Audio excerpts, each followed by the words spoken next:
नमस्कार दोस्तों। Law of one यानी एक का कानून, या कह लीजिए एक का ज्ञान, या कह लीजिए एक के तरीके। यह उसका 16वां सत्र है जो कि जनवरी 31 1981 को रिकॉर्ड किया गया था।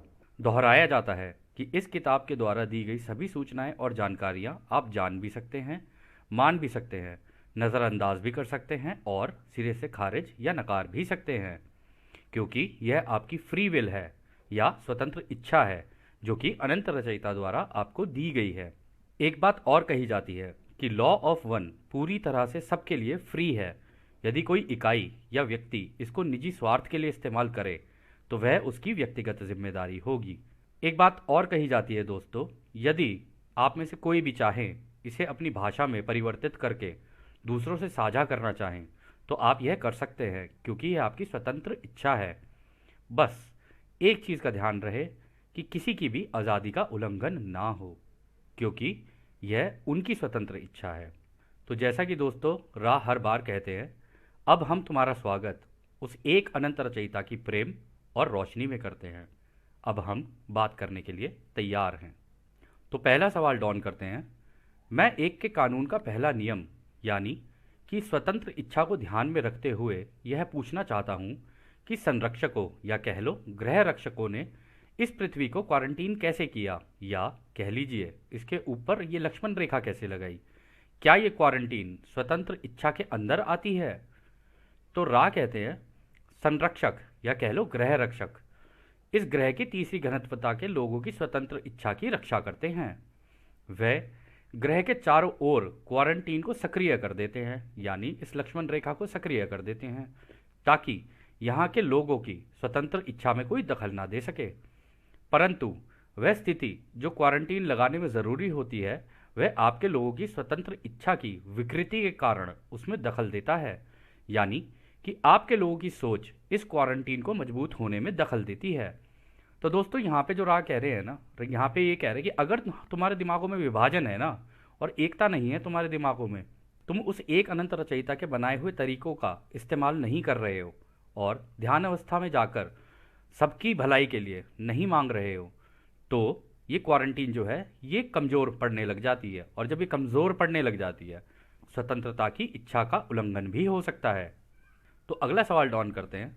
मैं शायद गलत हूँ, परंतु मुझे ऐसा लगता है कि यदि स्वतंत्र इच्छा है तो फिर ये ओरियन समूह भी यहाँ दखल देने के लिए स्वतंत्र है। तो फिर यह क्वारंटीन लगाने से आप इसे कैसे संतुलित करते हैं, यानी कि सभी के स्वतंत्र इच्छा में कैसे संतुलन बनाते हैं? तो दोस्तों वो कह रहे हैं कि देखो भाई, आज़ादी का कानून लगा रखा है रचयिता ने, ठीक है, और जब सबके लिए स्वतंत्र इच्छा है तो इसका मतलब ओरियन समूह के लिए भी ये स्वतंत्र इच्छा है। तो आप इसका संतुलन कैसे बनाते हो, आप ये बैलेंस कैसे करते हो? तो रा कहते हैं यह संतुलन एक घनत्वता से दूसरी घनत्वता में होता है। लड़ाकों द्वारा यानी ओरियन समूह द्वारा जो स्वतंत्र इच्छा में दखल होता है, यानी वो जो उल्लंघन करते हैं, वो उनकी समझदारी के घनत्वता में होता है। हालांकि यह घनत्वता जो कि तीसरी घनत्वता है उसमें वे दखल नहीं कर सकते हैं। मतलब दोस्तों ओरियन समूह खुल के नहीं कर सकता है, मतलब खुल के अगर वो करेगा तो फिर ये सामने आ जाएंगे उसके, यही बताना चाह रहे हैं रा। तो इसके आगे रा कहते हैं इसलिए इस घनत्वता की कंपनता में जो अंतर है उसे संतुलित करने के लिए क्वारंटीन लगाया गया है। इस प्रकार परिस्थिति को संतुलित किया जाता है, जिसके तहत ओरियन समूह को रोका नहीं जाता बल्कि चुनौती दी जाती है। इस प्रकार तीसरे घनत्वता के समूह की स्वतंत्र चुनाव को कोई रोक नहीं लगाता है। तो दोस्तों यहाँ पर वो ये कह रहे हैं कि देखो ओरायन समूह अगर ज़बरदस्ती करेगा घुसने की तो घुस नहीं पाएगा अंदर, तो उसको चुनौती दे दी जाती है कि तू घुस कैसे रहा है भाई अंदर, जब यहाँ पर इनकी आज़ादी है, इस ग्रह पे इनके लेसन चल रहे हैं, ठीक है, तो तुम ऐसे कैसे घुस सकते हो अंदर? तो अगला सवाल डॉन करते हैं। हमारे क्वारंटीन में अचानक कुछ समय के लिए जब खिड़कियाँ यानी विंडोज़ खुल जाती हैं, जिसका इस्तेमाल करके ओरियन समूह कभी कभी अंदर आ जाते हैं, क्या इसका संबंध स्वतंत्र इच्छा से होने वाली विकृति से है? तो दोस्तों यहाँ पे वो कह रहे हैं ये जो पोर्टल्स से खुल जाते हैं ना, जो खिड़कियाँ से खुल जाती है, विंडोज़ खुल जाती हैं, इनका इस्तेमाल करके ये ओरियन समूह अंदर आता है। और तो वो ये कह रहे हैं कि इसमें क्या स्वतंत्र इच्छा का उल्लंघन हो जाता है, इस वजह से ऐसा हो जाता है क्या? तो रा कहते हैं हाँ यह सही है। तो डॉन कहते हैं क्या आप बता सकते हैं कि यह कैसे कार्य करता है, मतलब काम कैसे करता है? तो रा कहते हैं यह बिल्कुल रैंडम नंबर जनरेटर के काफ़ी समान है, जो कि एक खास सीमा के भीतर कार्य करता है। तो दोस्तों ये जो रैंडम नंबर जनरेटर है यह कुछ इस तरीके से काम करता है। ये हालांकि इसको टेक्नोलॉजी से भी बनाया जा सकता है। तो मान लीजिए ज़ीरो और एक, यानी शून्य और एक। तो यदि आप इस रैंडम नंबर जनरेटर की तरफ आप जो भी सोचेंगे, यदि आपने सोचा ज़ीरो ज़ीरो ज़ीरो, तो उसके ऊपर लिख कर आ जाएगा ज़ीरो ज़ीरो ज़ीरो। यदि आपने सोचा zero one zero one zero one ऐसे करके, तो उसके ऊपर ऐसे करके लिख के आ जाएगा। तो वो आपकी सोच से बात कर रहा होता है। यदि आप जानना चाहें इस रैंडम नंबर जनरेटर के बारे में थोड़ा अधिक, तो हमने 4 डॉक्यूमेंट्री आपको बताई थी स्टीवन ग्रियर की। तो यदि आप वो देखेंगे तो उसमें उन्होंने इसका उदाहरण भी दे रखा है। तो खैर अगला सवाल डॉन करते हैं। इन रैंडम नंबर जनरेटर के स्रोत या सोर्स क्या है? क्या यह ग्रह रक्षकों द्वारा बनाई जाती है, जो अपने रखवाली को संतुलित करने के लिए करते हैं, या इनका स्रोत संरक्षकों के अलावा भी कोई है, यानी ग्रह रक्षकों के अलावा भी कोई है? इसका सोर्स क्या है? तो रा कहते हैं सभी स्रोत एक ही हैं। हालांकि हमने आपका सवाल समझ लिया है। ये जो खिड़कियां खुलने की घटना होती है वह ग्रह रक्षकों के अन्य स्वयं के द्वारा होती है, यानी अदर सेल्फ। यह आपके स्थान समय में इस घनत्वता के बाहर से संचालित या ऑपरेट होती है, जिसे आप बुद्धिमान ऊर्जा का क्षेत्र कहते हैं। आपके अपने चक्रों की तरह ही उसका अपना संतुलन होता है, उसका लय होता है। जैसे घड़ी बजने की आवाज़ या स्ट्राइकिंग होती है। जब खिड़कियां खुलने की घटना होती है, इसमें किसी के पास घड़ी नहीं होती है, यानी यह कभी भी खुल जाती है, इसलिए रैंडम दिखती है। रैंडम का मतलब हो गया कि अपने आप होती हुई। यह आयाम, डायमेंशन, या कह लीजिए घनत्वता जहाँ से संतुलन बनता है, वहाँ यह रैंडम नहीं होता है। इसलिए हमने यह कहा कि यह समानता कुछ सीमा तक ही हो सकती है। तो दोस्तों यहाँ पर जो रा कह रहे हैं ना, वो ये कह रहे हैं कि देखो, ये जो जिन घनत्वताओं से ये वो हो रही होती है ना, मैनेज हो रही होती है, ठीक है, इसको मैनेज करते तो ग्रह रक्षक ही हैं, लेकिन वो ग्रह रक्षक के खुद की कॉपी होते हैं। मतलब वो भी बिल्कुल ग्रह रक्षक की तरह ही काम करते हैं। और ये बिल्कुल इस तरीके से काम करती है जैसे कोई घड़ी चल रही हो, टक टक टक टक। तो इसमें अगर कहीं पर भी कुछ दिक्कत आती है तो वो अपने आप ही आती है, क्योंकि यह पूरी तरीके से निर्धारित इस पर है कि वहाँ के लोगों की सोच कैसी है। अगर सोच में विभाजन है तो यह कभी भी खुल सकती हैं। इसलिए वो कह रहे हैं कि ये रैंडम होता है, अपने आप ही खुलती हैं, ऐसा नहीं है कि कोई इसको खोलता है। तो खैर अगला सवाल डॉन करते हैं। इन खिड़कियों के संतुलन द्वारा ग्रह रक्षक लोगों की सकारात्मक सोच को बचाते हैं और इस कवच द्वारा ओरियन के समूह को पूरी तरह रोकते हैं। क्या यह सही है? तो सवाल भी अच्छा किया उन्होंने। सवाल कहा कि क्या इस संतुलन के द्वारा, मतलब इससे संतुलन बना के रखा जाता है क्या? ग्रह रक्षक जो है वो बाहर से इसको लगा देते होंगे ग्रह के ऊपर, और इससे ओरियन समूह को रोका जाता होगा। मतलब एक तरीके से कवच का काम करती है, वही एक तरीके से लक्ष्मण रेखा जैसी। तो रा कहते हैं आप आंशिक रूप से पार्शली सही हैं। यह संतुलन तब बनता है जब लोगों के समूह में सकारात्मकता और नकारात्मकता का प्रभाव बराबर मात्रा में हो।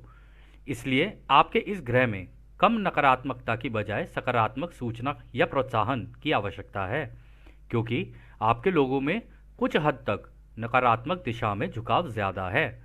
तो यहाँ पर राय ये कह रहे हैं कि देखो, अगर पॉजिटिव और नेगेटिव इन दोनों का संतुलन बना रहा, ठीक है, तो कोई दिक्कत नहीं आएगी। लेकिन अगर नेगेटिव सोच ज़्यादा हो गई लोगों की, या वो विभाजन के रास्ते पर निकल गए, तो ये झुकाव ज़्यादा हो जाता है, और उस केस में ऐसा हो सकता है कि ये खिड़कियाँ जो है ना ये खुल जाए।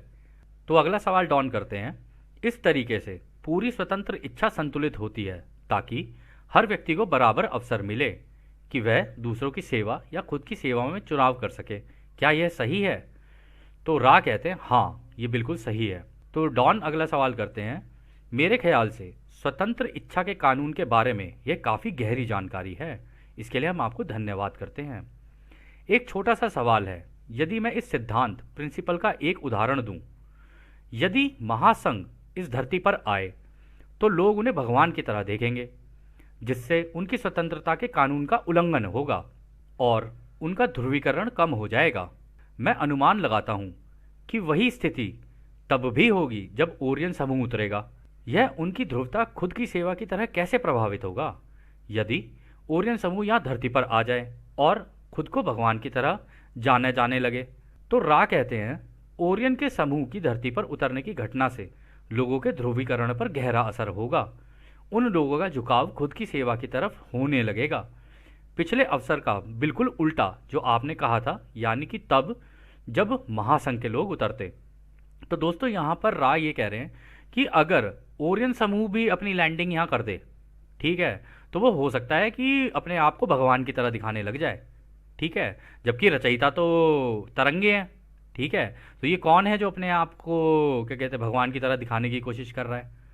तो यहाँ पर ये कह रहे हैं कि अगर ये भी हो सकता है कि वो अपने आप को भगवान की तरह दिखाने लग जाए, और ये भी हो सकता है कि वो दूसरों का ध्रुवीकरण ऐसा कर दे कि वो उसको भगवान मानने लगें और खुद की सेवा के रास्ते पर निकल पड़े।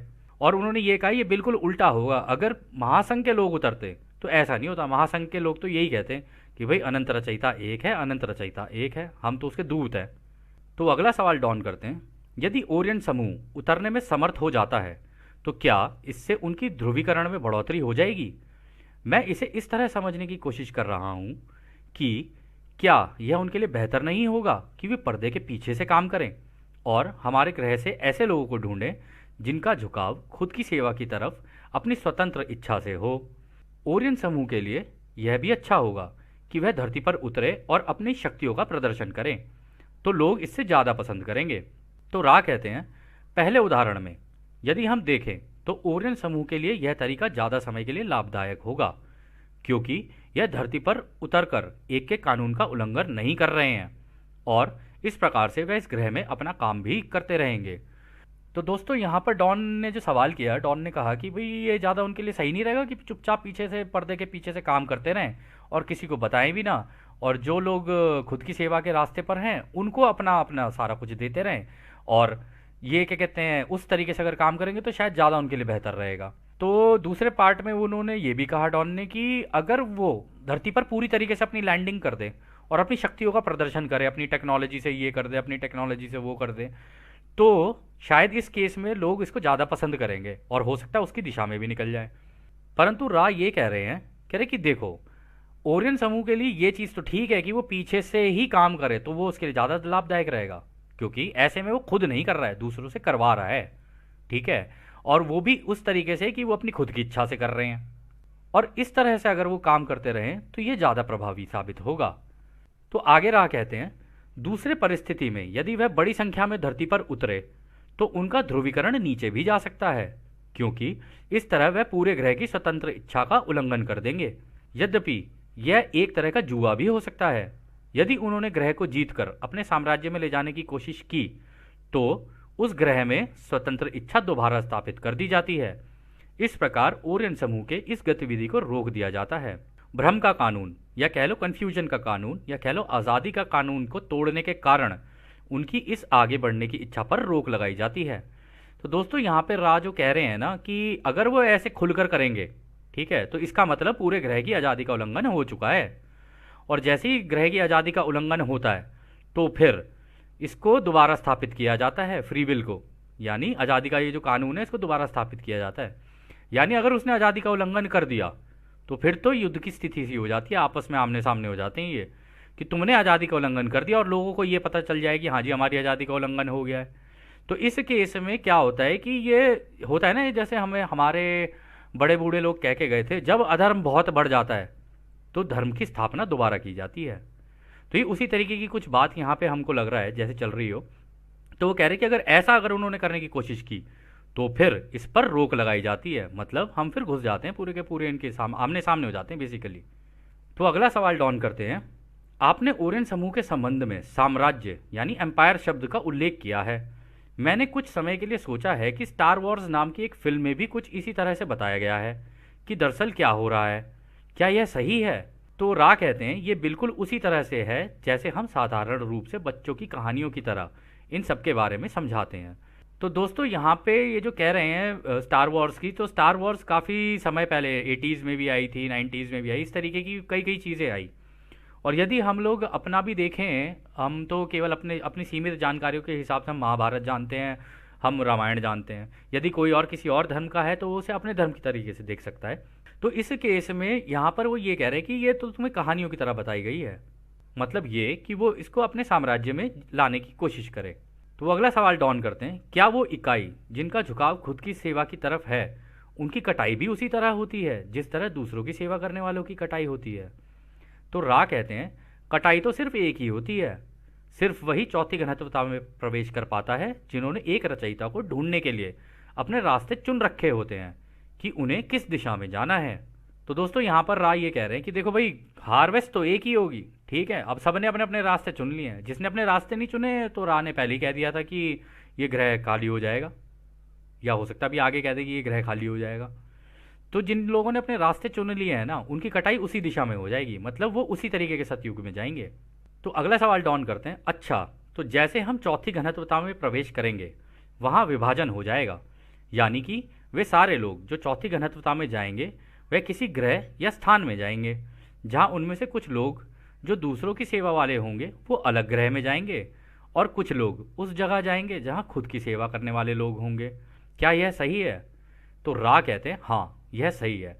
तो दोस्तों इसका मतलब चौथी घनत्वता में सतयुग का भी विभाजन है, ऐसा नहीं है सतयुग एक ही है। जो खुद की सेवा के रास्ते पर चल रहे हैं वो उस तरीके के ग्रह पे निकल जाएंगे, जो अपनी सेवा, जो दूसरों की सेवा के रास्ते पर है वो दूसरे तरह के ग्रह पे चले जाएंगे। इसी तरीके से रा बोल रहे हैं कि हाँ ये सही है। तो अगला सवाल डॉन करते हैं, अच्छा जब महासंघ ने क्वारंटीन लगाई थी करीब 75,000 साल पहले, क्या ओरियन समूह ने इसके पहले इस ग्रह के किसी भी भाग में संपर्क करने की कोशिश की थी? तो रा कहते हैं लगभग 45,000 साल पहले यह कोशिश हुई थी, परंतु यह सफल नहीं हो पाई। तकरीबन 26,000 वर्ष पहले इस समूह ने अपनी एक इकाई को इस ग्रह में भेजा। इस प्रयास में उन्हें थोड़ी सफलता मिली, पर भविष्य में इसका प्रभाव इतना अधिक नहीं हुआ। 2300 वर्ष पहले से अब तक यह समूह भी लगातार कटाई के लिए उसी प्रकार प्रयास कर रहे हैं जिस प्रकार महासंघ कर रही है। तो इसका मतलब दोनों ही पार्टीज काम कर रही हैं दोस्तों, कि मतलब महासंघ भी काम कर रहा है और इधर से ओराइन समूह भी काम कर रहा है, इस किताब के हिसाब से अगर देखा जाए तो अगला सवाल डॉन करते हैं, क्या आप उस इकाई का नाम बता सकते हैं जिन्हें 26,000 वर्ष पहले उन्होंने भेजा था? तो रा कहते हैं उस इकाई का नाम याहवे था। तो अगला सवाल डॉन करते हैं, क्या आप हमें बता सकते हैं कि 10 धर्म आदेश यानी कमांडमेंट की उत्पत्ति कहाँ से हुई? तो दोस्तों यहाँ पे क्योंकि जिम, डॉन और कार्ला क्रिश्चियन थे तो उन्होंने बाइबल का उदाहरण लिया। उदाहरण में 10 कमांडमेंट्स बताई गई हैं, तो उन 10 कमांडमेंट्स के बारे में यहाँ पर बात हो रही है कि ये 10 कमांडमेंट्स क्या हैं। तो रा कहते हैं इन धर्मादेशों की उत्पत्ति नकारात्मक संस्थाओं के कानून का पालन करने वाले से हुई थी, जो सकारात्मक झुकाव वाले व्यक्ति की सूचना को प्रभावित करती हैं। यह सूचनाएं थी तो नकारात्मक, परंतु इसे सकारात्मक रूप से पेश किया गया। तो दोस्तों यहाँ पर राय ये कह रहे हैं कि देखो, ये बताई तो इस तरीके से गई कि हाँ ये तुम्हारे फायदे के लिए हैं, परंतु ये थी नकारात्मक। तो यानी राय यहाँ पर ये कह रहे हैं यदि तुम आज़ादी का कानून इसके ऊपर लगाओगे, यदि उसके अंदर ऐसा लिखा हो कि तू ऐसा कर और ऐसा ना कर, तो अगर आप इसको देखोगे तो उससे आपको शायद पता चल जाएगा कि हाँ ये एक तरीके की किसी को ऑर्डर देना है कि तू ऐसा कर और तू ऐसा ना कर। तो अगला सवाल डॉन करते हैं, क्या यह ओरियन समूह द्वारा दिया गया था? तो रा कहते हैं हाँ यह सही है। तो दोस्तों यह सत्र भी थोड़ा सा लंबा हो सकता है, तो इस सत्र को हम लोग यहीं रोकते हैं। तो जैसा कि रा कहते हैं, अब हम आपको उस एक अनंत रचयिता के प्रेम, उसकी रोशनी, उसकी शक्ति और उसकी शांति में छोड़कर चलते हैं। आदने हमारे भाइयों, आदने वासु। धन्यवाद।